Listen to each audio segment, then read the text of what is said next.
നമ്മളിവിടെ കാണാൻ പോകുന്നത് കഴിഞ്ഞ ദിവസം ഇട്ട വീഡിയോയുടെ ഉച്ചയ്ക്ക് ശേഷമുള്ള ഭാഗങ്ങളാണ് കേട്ടോ. അപ്പോൾ വീടിൻ്റെ പരിസരമെല്ലാം നല്ലപോലെ വൃത്തിയാക്കലെല്ലാം കഴിഞ്ഞ പാടെ ഞങ്ങൾ നേരെ കനാലിൻ്റെ പറമ്പിലേക്ക് ഇറങ്ങി കേട്ടോ. ഇവിടെ ഞങ്ങൾ കഴിഞ്ഞ പ്രാവശ്യം കുറച്ച് വാഴക്കന്നെല്ലാം നട്ടിട്ടുണ്ടായിരുന്നു. വാഴ വളർന്ന കൂട്ടത്തിൽ കാടും നല്ലപോലെ വളർന്നു കേട്ടോ. അപ്പോൾ ആ കാടെല്ലാം ഒന്ന് ചെത്തി കൂട്ടി അതിനുശേഷം കുറച്ച് മിച്ചമുണ്ടായിരുന്ന സ്ഥലത്തെല്ലാം 4-5 കപ്പത്തണ്ടെല്ലാം കുത്തിയിട്ടിട്ടുണ്ട് കേട്ടോ.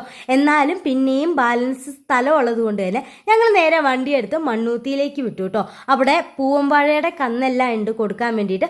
അപ്പോൾ അത് മേടിച്ചു. ഒരു കന്നിന് 20 രൂപ വെച്ചാണ് കേട്ടോ മേടിക്കുന്നത്. അങ്ങനെ ഒരു 10-15 പൂവമ്പാഴയുടെ വിത്തെല്ലാം മേടിച്ച് ഞങ്ങൾ വീട്ടിലെത്തിയപ്പോഴേക്കും ചേട്ടായി കുഴിയെല്ലാം എടുക്കാൻ തുടങ്ങിയിട്ടുണ്ട് കേട്ടോ. കാരണം സമയം ഒരു 6-6:30 ഇരുട്ടാറായിട്ടുണ്ട്. ആ സമയത്താട്ടോ ഞങ്ങൾ ഇത് തുടങ്ങി വെച്ചത്. അതുകൊണ്ട് വേഗം തീർക്കാമെന്ന് കരുതി. അപ്പോൾ 2 പേരുണ്ടല്ലോ. അപ്പോൾ നിങ്ങളുടെ അഭിപ്രായങ്ങൾ നിങ്ങളൊന്ന് കമൻറ്റായി രേഖപ്പെടുത്തണേ. കൂട്ടത്തിൽ സബ്സ്ക്രൈബും കൂടി ചെയ്യണേ ഈ ചാനലൊന്ന്. അപ്പോൾ പറമ്പിൽ നല്ലപോലെ കല്ലെല്ലാം ഉണ്ടായിരുന്നു. അതെല്ലാം ചേട്ടൻ എടുത്തു മാറ്റി താഴേക്ക് നല്ല രീതിയിലൊരു കുഴിയാണ് കേട്ടോ. അപ്പോൾ ആ വരമ്പത്തൊന്ന് വെക്കുന്നുണ്ട്. ചേട്ടൻ ഈ കുഴിയെടുത്ത് പോയ പാടെ ചേട്ടൻ പറ്റുന്ന കാര്യങ്ങളെല്ലാം ചേട്ടനും പുറകെ ചെയ്തു പോകുന്നുണ്ട് കേട്ടോ.